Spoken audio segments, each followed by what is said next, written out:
Saya masih sendirian yang mengaji dari kampung saya dan berbeda paham dalam memahami Al-Quran dan As-Sunnah. Kejadiannya begini, suatu saat saya mendatangi kajian selapanan di kampung dan ada sesi tanya jawab dengan ustadz yang mengisi kajian. Saya menanyakan tentang membaca Al-Quran di kuburan, perayaan hari ketiga, 7, 40, 100 hingga 1000 hari dari kematian. Apakah ada tuntunannya? Ustadz yang mengisi itu menjawab, semua itu tidak ada tuntunannya dari Rasulullah SAW. Saat itu saya merasa tenang karena ustadznya berani menjawab dengan tegas. Namun apa yang terjadi? Di lain hari saya didatangi oleh pengurus pengajian tersebut bahwa dengan saya bertanya itu sangat menusuk perasaan ibu-ibu di kampung. Kandhane ora gugu ya toh. Pokoke nek ngaji ki aja manut Quran, aja manut hadis. Tapi Quran hadis ikutkan umume orang di situ bagaimana gitu. Mula tekan ngono ya, terus dadi wong ra umum. Ora entuk, mula ning masjid-masjid iki biasane nek nggo ngaji Quran hadis tenan ora itu. Ndak boleh. Ora mau ning masjid, ning kampung kowe nek ngaji masjid tenan ya ngaji Quran hadis tenan ya ora oleh. Bab iku terus nyalai umume. Sing apiki padha karo umume, rukun karo masyarakate kan ta? Itu menurut akale manusia. Kalau kita ingin mendapatkan syafaat dari Al-Quran, Quran jadikan di depan. Apa yang dikatakan Quran tidak ada tuntunan, tidak benar, ya jangan dilakukan. Kalau benar ya dilakukan sekalipun tidak disukai oleh masyarakatnya. Maka berulang kali kan saya terangkan di akad pagi ini, kalau saudara ingin ngaji memahami Quran sampai kepada pengamalannya, jangan minta persetujuan tetangganya, mertuanya, orang tuanya, anak-anaknya, bapaknya. Tidak perlu dimintai persetujuan. Wong ngaji itu perintah Allah, mengamalkan tuntunan yang benar juga perintah Allah, perintah Rasulullah ya. Tidak usah minta persetujuan siapa-siapa. Jangan seperti di teras Boyolali itu ya. Boleh ngaji sampai nunggu masyarakatnya menyetujui. Kapan? Ya, masyarakat menyetujui. Masyarakat tidak suka Quran kok suruh nyetujui ya. Akhirnya sementara waktu ya masyarakat ya suruh pindah. Pemerintah yang menyediakan tempat pengajian atau MTA di teras itu diberi tempat pengajian di balai desa. Ya sudah, alhamdulillah balai desa. Di desa lain, tapi masih satu kecamatan teras itu. Ya pengurus balai desa ya sudah turuti aja. Ngaji itu di mana saja boleh. Ya dah. Wah, ada yang kasak kusuk. Wah, kalau kita ngaji pindah tempat berarti kita kalah ini. Nanti provokator itu.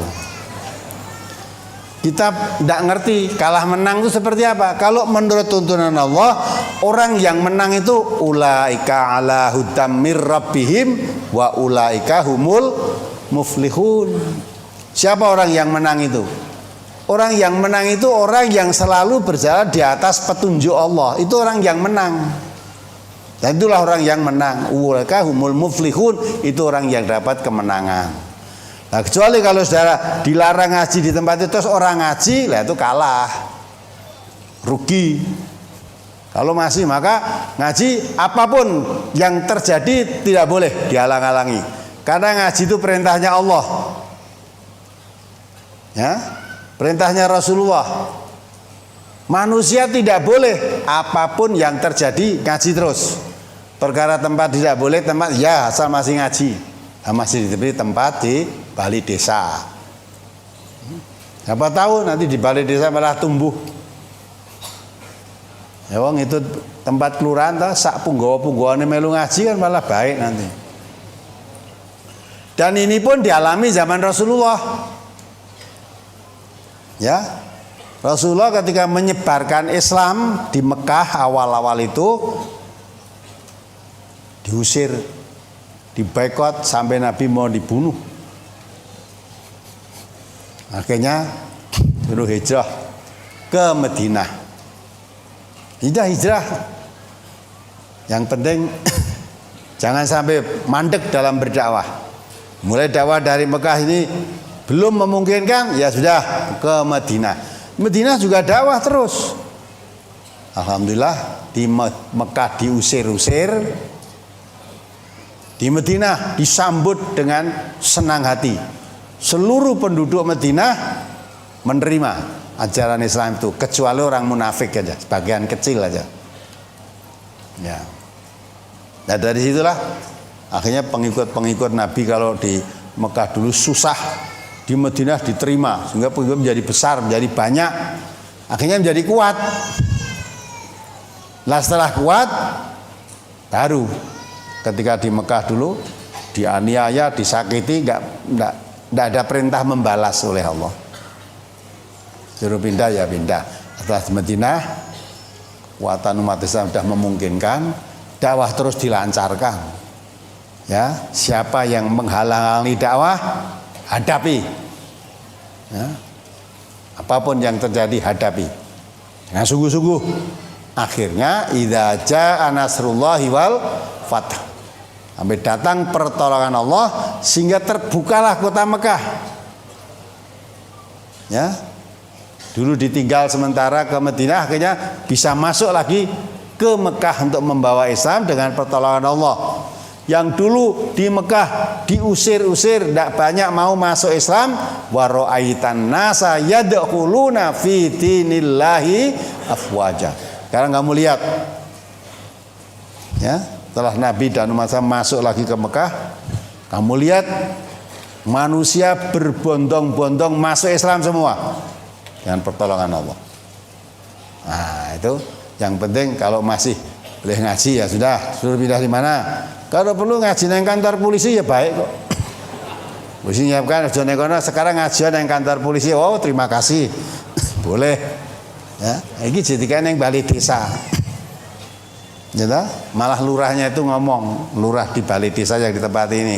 Dia mengatakan ibaratnya saya sebagai kaum Ansor. Bagus ini.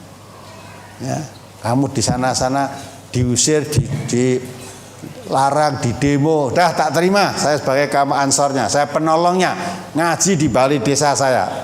Dah kita terima. Ada perjanjian sementara. Ya. Nah, sementara nanti tekokin nanti kepada bupati, tanyakan pada polisi setelah mengaji di sana, kapan kita bisa masuk lagi ke tempat kita sendiri. Nah, seperti berada di Mekah. Itu kan. Nah kalau selamanya tidak bisa setuju, masuk situ tidak disetujui terus, apa mati deh. Apa tidak akan mati? Menolak kebenaran itu sudah tunggu aja, tidak lama mati nanti. Ya tenan itu. Jangan dikira tidak. Ya kalau sudah mati apa sih nolak meneh? Ya, dakwah harus berjalan terus sampai hari kiamat. Kalau orang tak hidupnya kan tidak hari sampai kiamat, mesti sebentar mati. Lah yang sing mati sing ngomong kuwi sik. Tapi dakwah jalan terus, gitu lah. Maka itulah pertolongan Allah pasti akan datang. Pasti akan datang.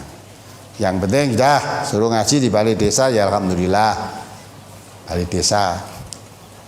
Dan diseru oleh lurah dan camat suratnya itu. Nanti kalau ada orang yang mendemo lagi di balai desa, ya dah aparat mesti tanggung jawab itu. Dan sifatnya sementara, berarti tidak selamanya. Nanti akan tumbuh. Insya Allah di situ akan tumbuh berkembang pesat.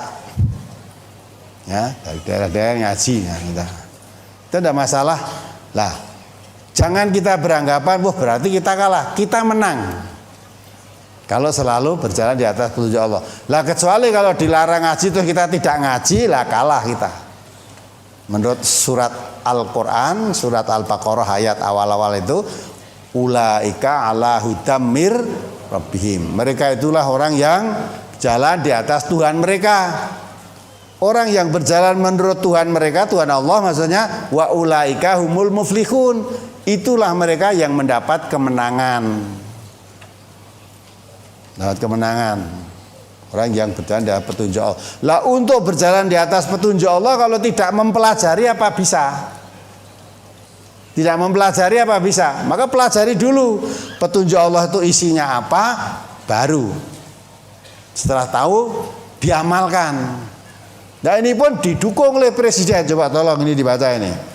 Presiden kita Joko Widodo Insinyur ya, ketika membuka MTQ nasional ya ke-26 ya di Lombok sana. Coba ini tolong dibaca sampai di sini aja.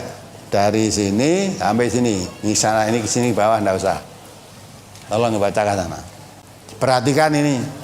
Kalau tidak menyetujui itu berarti menentang presiden. Kalau kita kan dukung, bahkan presiden belum menganjurkan begitu, kita sudah sejak beliau belum jadi presiden kita sudah melangkah seperti itu. Dan Presiden Joko Widodo itu kenal betul MTA. Ya, gedung Majelis Tafsir ini dulu yang meletakkan batu pertama kita akan membangun, ya Pak Jokowi. Ketika itu masih jadi wali kota. Terus jadi gubernur. Jadi gubernur saya masih diberi nomor pribadinya karena kita pernah akan peresmian dan silatnas yang pertama dulu 2013. Saya kirim surat pada beliau. Akhirnya kok untuk balasan saya tanya ke sana, temu beliau. Ustadz kalau saya enggak usah kirim surat, nanti mungkin surat 6 bulan baru sampai di meja saya, kata beliau. Nah terus bagaimana? Telepon saja, ini saya kasih nomor telepon saya. Nah, itu telepon, udah. Terus saya datang, minta tanggal 15 Desember waktu itu 15 September ya. Terus langsung pegang agak judanya. Ini di blog ini. Tanggal ini di Istora Senayan digunakan MTA. Dah pakai. Udah. Nah, sekarang setelah jadi presiden ini, beliau udah tidak pegang nomor telepon. Telepon angel saya ini. Nah, presiden ya mungkin tak pegang telepon. Ya.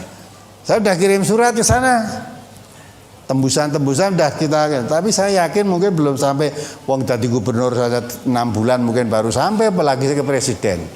Mungkin 5 tahun baru sampai. Ya. Ya itulah, coba dibaca ayo. Republika Ahad 31 Juli 2016. MTQ Nasional ke-26 tidak hanya untuk umat Islam. Mataram. Presiden Joko Widodo atau Jokowi yang didampingi Ibu Iriana Joko Widodo secara resmi membuka Musabaqah Tilawatil Quran atau MTQ Nasional ke-26 di Islamic Center Nusa Tenggara Barat, Kota Mataram, Sabtu 30 Juli malam. Dalam sambutannya, Presiden Jokowi mengatakan sebagai negeri dengan jumlah penduduk Islam terbesar di dunia, MTQ harus menjadi budaya yang terus dilestarikan. MTQ harus mampu membumikan Al-Quran sehingga lebih dipahami dan dilaksanakan masyarakat kita, ujarnya pada pembukaan MTQ Nasional ke-26 di Islamic Center Kota Mataram, NTB Sabtu. Presiden Jokowi pun berharap penyelenggaraan MTQ Nasional yang ke-26 membawa manfaat besar bagi bangsa Indonesia. Ia mengajak seluruh masyarakat untuk menjadikan Al-Quran sebagai pegangan utama dalam kehidupan. Nah, itu perhatikan, Presiden masyarakat dalam menjadikan Al-Quran ini sebagai pegangan utama dalam kehidupan. Terus Jadikan Al-Quran napas kita dan kepribadian kita. Ya, itu. Napas kita, pribadi kita adalah pribadi yang dibina, dicelup dengan Al-Quran. Terus? Sekarang masih banyak orang yang mudah mencela dan merendahkan orang lain, sopan santun diabaikan, tapi yang hadir di sini tidak ada ya, ujar dia. Jokowi menyorot menjamurnya ujaran kebencian terutama melalui dunia media sosial saat ajang pemilihan presiden atau pemilihan kepala daerah. Kandidat lain tidak dilihat sebagai sahabat, tapi sebagai musuh yang harus dihabisi. Mereka lupa ada api neraka yang menunggu mereka, katanya melanjutkan. Menurut Jokowi, penyelenggaraan MTQ nasional menjadi momen yang tepat untuk meniadakan hal-hal negatif tersebut. Ya, itulah. Mereka lupa. Ya. Kalau sesama muslim itu sahabat, saudara. Ya, beda paham, beda pendapat itu sudah zaman dulu ada, apalagi hidup di negara Bhinneka Tunggal Ika. Tidak mungkin perbedaannya akan disatukan. Ya, tetapi walaupun beda-beda pendapat tetapi merupakan satu kesatuan, yaitu satuan bangsa Indonesia. Dan Quran Nabi mengatakan sesama muslim haram darahnya, haram kehormatannya, haram hartanya. Sampai kalau terjadi muslim sama muslim bunuh membunuh, yang membunuh dan yang dibunuh masuk neraka semua. Ya. Tapi mereka lupa, kata Jokowi tadi ya. Lupa kalau neraka sudah menunggu. Dia menghabisi lawan, ya, sama-sama calonnya lawan, mencari hal kejelekannya terus disebarluaskan untuk membunuh. Karena apa? Membunuh apa? Lawan politiknya. Kalau tadi membunuh hanya beda pendapat. Tidak boleh diusir karena pendapatnya beda. Nah, itu dia tidak tahu pengusiran terhadap sesama muslim, penganiayaan, penghinaan, tidak sadar kalau neraka menunggu mereka. Kata Presiden tidak. Terus? Hakikat MTQ harus dipegang teguh agar Al-Quran benar-benar kita resapi dan hayati. Saat kita menggaungkan Al-Quran, sejatinya kita sedang menggaungkan nilai-nilai kemanusiaan, bukan nilai-nilai keserakahan, ungkapnya. Ya, jadi kita menggaungkan, mengajarkan Quran itu nilai-nilai yang kita sebarkan bukan nilai keserakahan, tapi nilai kasih sayang. Karena tugas Nabi diperintahkan oleh Allah berdakwah itu bukan untuk serakah, mencari harta, mencari upah, mencari amplop, tidak. Qul la as'alukum alaihi ajron illal mawaddatan fil qurba. Katakan Muhammad, saya tidak minta upah apapun dalam dakwahku ini, tapi yang kita kehendaki tersebarnya rasa kasih sayang sama manusia ini. Islam itu menebarkan kasih sayang, bukan permusuhan. Maka kalau Islam kok menimbulkan permusuhan, itu bukan ajaran Islam yang dibawa. Kalau Islam itu dari yang dulunya bermusuhan pun menjadi saudara. Wadhkuru ni'matallahi alaikum idh kuntum a'da'an fa'allafa baina qulubikum fa asbahtum bi ni'matihi ikhwana. Dan surat Al Imran ya. 103 ya. 102 103. Ingatlah ketika kamu dahulu zaman jahiliyah, kamu selalu berperang. Ya, tapi dengan Islam masuk di hatimu, Allah menyatukan hatimu. Yang dulunya selalu bermusuhan, dengan Islam kamu menjadi bersaudara, berkasih sayang. Maka Islam itu sebenarnya menebarkan kasih sayang. Tapi orang yang tidak paham malah orang menebarkan Islam dimusuhi. Itu orang yang tidak suka kasih sayang. Padahal kasih sayang itu cerminan bagi orang yang beriman. Nabi mengatakan la tadkhulul jannata hatta tu'minu wa la tu'minu hatta tahabbu. Kamu tidak mungkin masuk surga sehingga kamu beriman. Dan kamu tidak dikatakan beriman kalau kamu tidak berkasih sayang. Maka orang yang adanya hanya kebengisan, suka permusuhan, suka mengadu domba, itu bukan orang yang beriman. Kalau bukan orang yang beriman, jangan harapkan tempat surga. Surga tidak ada tempat bagi orang yang tidak beriman. Kalau kamu menjadi orang yang beriman, ciri khasnya orang beriman itu punya rasa kasih sayang. Lah untuk menimbulkan rasa kasih sayang itu kata Nabi, afsu salam bainakum, tebarkan salam di antara kalian, jaga keselamatan, jangan menimbulkan kesengsaraan, tapi jaga keselamatan. Saudaramu dijaga keselamatan, jangan malah kamu menyengsarakan saudaramu. Al muslimu man salimal muslimina milisanihi wayadihi. Maka orang Islam yang benar itu tidak mengganggu, tidak menyakiti sesama muslim baik dengan ucapannya atau perbuatannya. Maka kalau orang suka menyakiti apalagi menganiaya sesama muslim, itu bukan orang muslim. Kata Nabi begitu. Ya, kata Quran juga demikian. Masa sama muslim tidak ada rasa kasih sayang? Oh, tidak ada iman itu. Terus Jokowi menilai Islam di Indonesia bisa menjadi pusat pembelajaran bagi kaum muslim di seluruh dunia. Ya, betul. Kalau Islam Indonesia mau kembali kepada Al-Quran, pembelajaran, oh ini umat Islam Indonesia itu terbesar di dunia kok. Terbesar di dunia itu memegang teguh Quran dan Sunnah, digigit dengan gigi geraham betul, artinya jangan lepaskan betul, ya kan jadi pembelajaran ini. Terus? Negara lain juga harus lihat Islam di Indonesia karena sudah seperti obat yang paten, yakni Islam yang moderat. Negara yang lain masih cari formula, katanya menambahkan. Mantan Gubernur DKI Jakarta itu juga berpesan kepada peserta, meski menjadi juara merupakan hal yang penting, yang paling utama adalah bagaimana syiar dan dakwah dapat sampai ke tengah-tengah masyarakat. Nah, itu kan MTQ kamu jadi juara itu ya penting. Memang ikut perlombaan itu tujuannya untuk mencari apa? Juara. Orang yang aku tak ikut lomba ben kalah itu enggak. Mesti cita-citanya kepingin jadi sang juara. Itu memang penting. Tapi lebih penting lagi bagaimana dakwah Al-Quran ini bisa membudaya di tengah-tengah masyarakat. Bagaimana Al-Quran itu ya bisa dijiwai dengan Al-Quran, bukan juaranya yang dipentingkan. Walaupun itu juga penting, lebih penting lagi masyarakat itu dibina dengan Al-Quran. Itu yang kita amalkan.